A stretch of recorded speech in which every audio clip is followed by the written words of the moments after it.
One of the things I get asked on the daily is, Abby, how do you find ideas and inspiration? And if past Abby were to answer this, she'd probably say like traveling or going somewhere. But since we can't do that now, I found ways to find creativity, ideas, and inspiration in our everyday lives. And for this video, I am going to share with you my top tips on how to find inspiration and where to get your creative ideas. Keep watching to know more about it.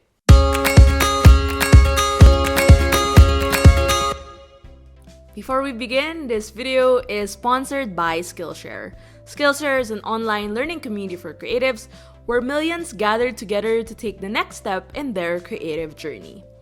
Members get unlimited access to thousands of inspiring classes with hands-on projects and feedback from a community of millions. It's curated specifically for learning, meaning there are no ads, and they're always launching new and premium classes so you can stay focused and follow wherever your creativity takes you. And the best part is it's less than $10 a month with an annual subscription. I've been taking Skillshare classes for the past year, and I've discovered so many ways to develop my creative ideas and inspiration through the classes I am taking. The best part is most classes are under 60 minutes with short lessons to fit any schedule. Make sure to keep watching to know more about how you can try Skillshare for free. And now let's get to the video. One of the many ways I find ideas and inspiration is by doing mundane things. You're probably thinking, wait, how is that possible? I guess since doing mundane things require a shallow level of energy, or at least not having to think too much, my right brain becomes more equipped with ideas and coming up with creative solutions. From driving to taking a shower, to tidying up my room, or even cutting out paper for collaging or journaling, these activities help stimulate my creative juices and give me time to synthesize information by doing something else. In the last few months, I've learned to finally make peace with my inbox, or rather inbox in this case. First off, I now use an app called Hey for my emails, which helps screen out senders and categorize my messages into different categories and types. I always go to the feed, usually on the weekends or at the start of the week, and scroll through my favorite newsletters for inspiration. Mostly, it's from either Austin Kleon, Jocelyn K. Glai, Practical Magic, and of course, my weekly horoscope from Madame Clairvoyante in The Cut. The easiest and most accessible way that I find inspiration is through what I consume, whether it be books, magazines, watching a film, or binging a series.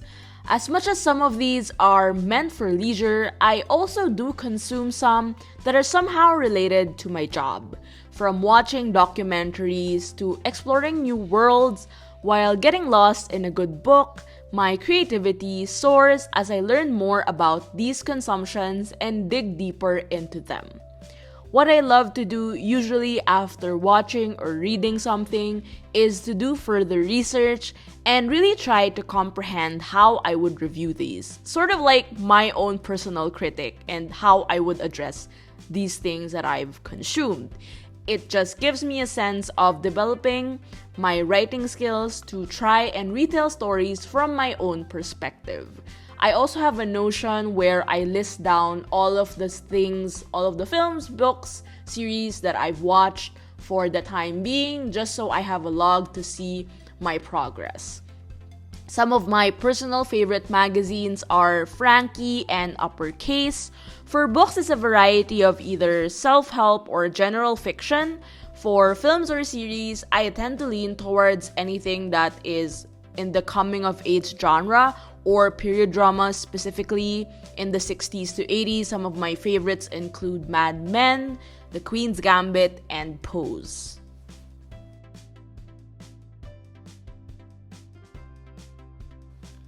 It goes without saying that creative classes are within our reach these days, especially with Skillshare, where there are thousands of different classes you can explore and dive into.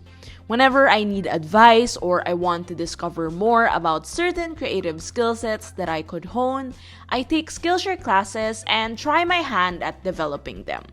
This makes me understand myself further as an artist and in the long run allows me to keep growing and keep going.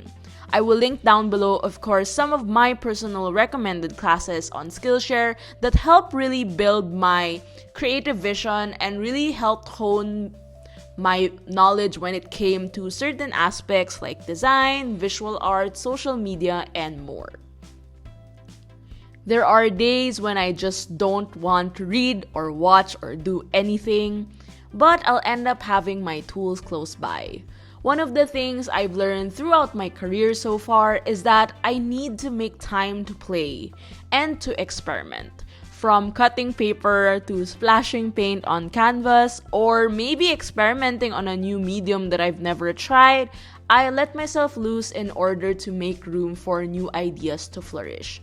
This helps me gain a better perspective of what else I can do in order to make better things in the future, I guess. Some of the things I've recently tried, and it's a hobby kind of thing, is I tried to play around with modeling clay. I also did a bit of printmaking over the last summer. I've also been using poster paint to create my collages just to see how the medium adapts to my process. Here's a fact. Sometimes inspiration can be found in your old work. Am I right or am I right? And the best part of it, you can access it anytime. I like to flip through my old journals for layout ideas that I may have missed, or taking a look at some of my previous lettering pieces to maybe pull out a font style that I'd like to redo or use a color scheme that I see from there. And it's amazing how, as artists, our body of work varies a lot in our lifetime. And personally, for me, it's been such a great way to look back on the work I've done and how I can move forward with it. I also have a crate full of my old journals, so I would pull some out to see what sparks ideas.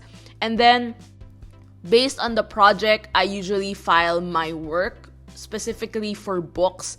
And sometimes I would actually revisit some of them in case I need referencing or other inspiration. Or let's be real, in case I've done something similar in the past, I can always dig it up and sort of add more from there and use it for a future endeavor.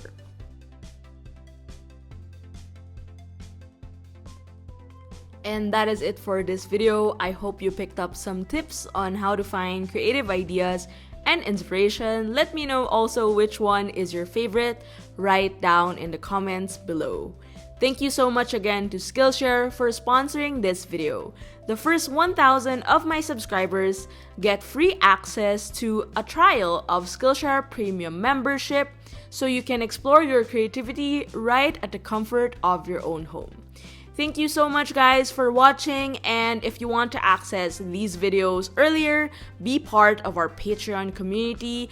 In some way, you also help fuel my creative process and be part of my creative journey, as well as access to a ton of rewards and be part of our exclusive Discord community. Become a patron today to access all these rewards at patreon.com/abc. Always be creating and never stop learning, and I will see you guys in the next video. Bye!